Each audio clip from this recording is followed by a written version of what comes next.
Amar Diallo, let's go भाई, great news. अमर Diallo ने Snapchat पर एक पिक्चर डाली hinting his return from injury as soon as possible भाई। दैट इज ग्रेट न्यूज, क्योंकि पहले हम सोच रहे थे कि भाई अमर डियालो का रिटर्न होएगा after the end of the season, नई सीजन में आएगा भाई।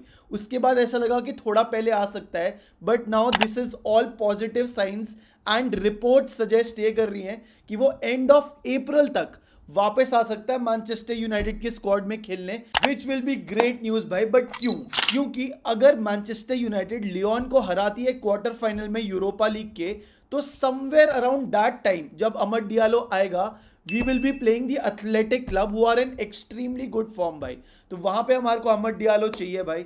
And coming actually to Athletic Club यार, they are fourth in the La Liga table, Athletic Bilbao. And of course Nico Williams तबाही मचा रहा है, just 4 to 5 points below Atletico Madrid and 8 points below Real Madrid भाई।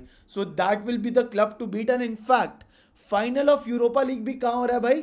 Bilbao में यार। So it will be a very very important match भाई। So let's hope Amad Diallo comes back till then यार। Moving on to other injuries, another great news भाई, Ayden Heaven जो Leicester City वाले match में भाई stretcher से गया था और हमने सोचा था उसका सीजन खत्म है, but that is also great news कि Ayden Heaven has a chance of participating in the Manchester United training this week यार। Ayden Heaven left footed centre back Arsenal से लेके आए थे उनकी अकेडमी से, and he performed really well in the first half भाई। So we wanted more of him. अच्छा हुआ कि जो इंजरी इतनी ज़्यादा सीरियस नहीं है। पहले उसने एक प्रोटेक्टिव बूट पहना हुआ था अपने पैर पे, बट अब उसने वो भी उतार दिया। सो होपफुली से by 2 weeks time he will be available, if not the next week भाई।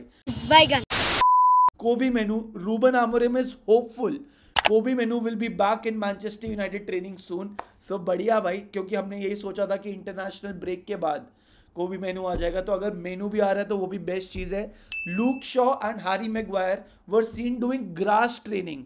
सो भाई उनका रिहाब चल रहा है। लूक शॉ भाई फॉरएवर इंजर्ड, मेरे को पता नहीं वो तो कितनी देर के लिए वापस आया है, but it is good science that at least he is doing his rehab properly, that is number 1।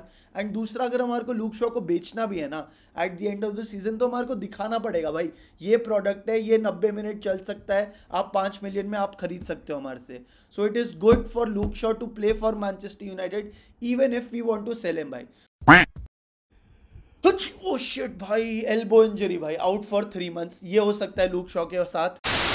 Another great news is भाई मेसन माउंट यार।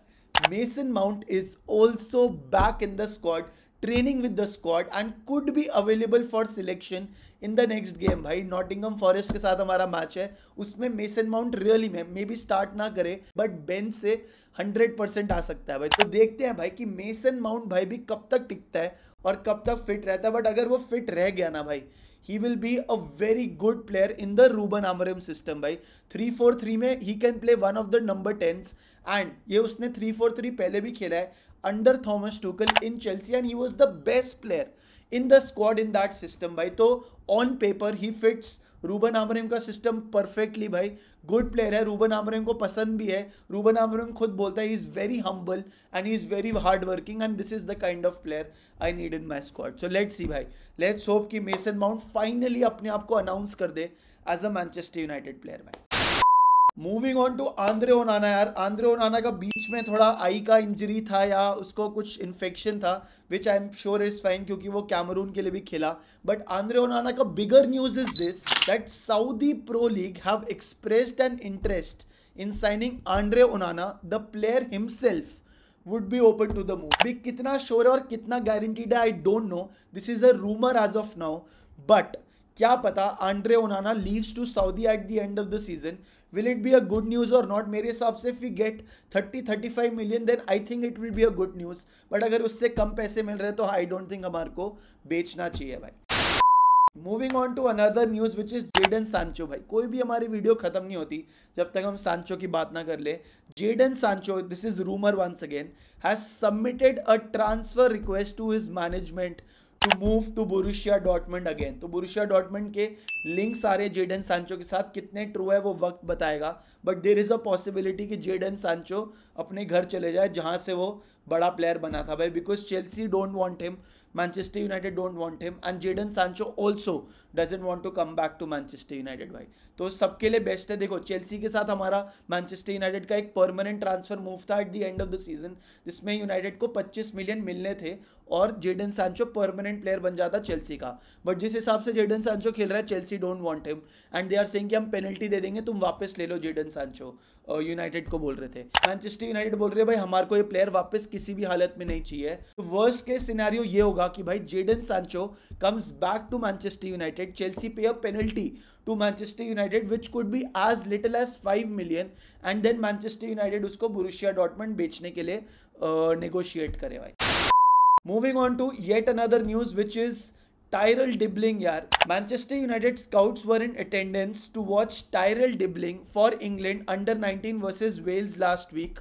United are one of the 14 clubs who have inquired about him भाई. तो Tyrell dibbling 19 साल का है, Southampton का है, midfield खेलता है एंड यू नो यूनाइटेड की फिलॉसफी यही है कि हम यंग प्लेयर्स पे जा रहे हैं. So Tyler Dibling will obviously interest us but at what price यार. अब अगर 14 प्रीमियर लीग क्लब ही उस प्लेयर के पीछे भागी है तो फिर वो नेगोशिएशन की रेस बहुत तगड़ी होने वाली है. तो देखते हैं भाई उस प्लेयर के साथ हम क्या कर सकते हैं. एंड विक्टर लिंडेलॉफ ने भी अपनी करंट कॉन्ट्रैक्ट सिचुएशन के बारे में ये बोला है कि I am very comfortable in Manchester United, I have been here for a long time and it's the world's best league, I have to talk to everyone involved moving forward भाई. तो मेरे हिसाब से यार Victor Lindelof should leave the club. Benfica से interest आ रहा है from where we bought him भाई. यस जाते जाते भाई एक छोटी सी न्यूज़ और सुन लो भाई. तो अभी कैरिंगटन ट्रेनिंग ग्राउंड जहाँ पे मैनचेस्टर यूनाइटेड ट्रेन करती है उसकी भी रीब्रांडिंग हो सकती है और जो नया स्टेडियम बनने के प्लान्स हैं कि 5 साल में बन जाएगा न्यू ट्रैफर्ड के नाम से, उसकी भी नेमिंग राइट्स हम किसी स्पॉन्सर को दे सकते हैं.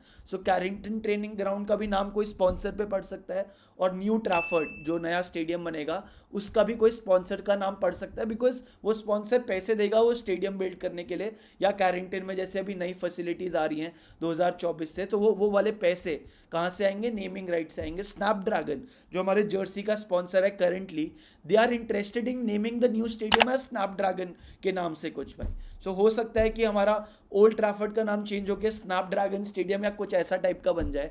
बट देखते हैं क्योंकि बहुत स्पॉन्सर्स आके बिड करेंगे एंड जो जीतेगा क्या पता हमारा नाम वैसे बन जाए. जैसे एटिहाड स्टेडियम है सिटी का, एमिरेट स्टेडियम है आर्सेनल का, स्पॉटिफाई स्टेडियम है बार्सिलोना का, ऐसी मैनचेस्टर यूनाइटेड का भी स्टेडियम कोई स्पॉन्सर के नाम पे पड़ सकता है. Cool, thank you for joining guys, love you, see you, bye bye bye. Yo OG fans what's up भाई. कमेंट सेक्शन में लिखो nice, NICE. Why I don't know why भाई, बस लिख दो. तुम लिखोगे मैं समझ जाऊंगा तुमने ये वीडियो यहाँ तक देखी है, because you are my true OG fans. Nice लिख दो बस कमेंट सेक्शन में. Love you guys, take care, bye bye.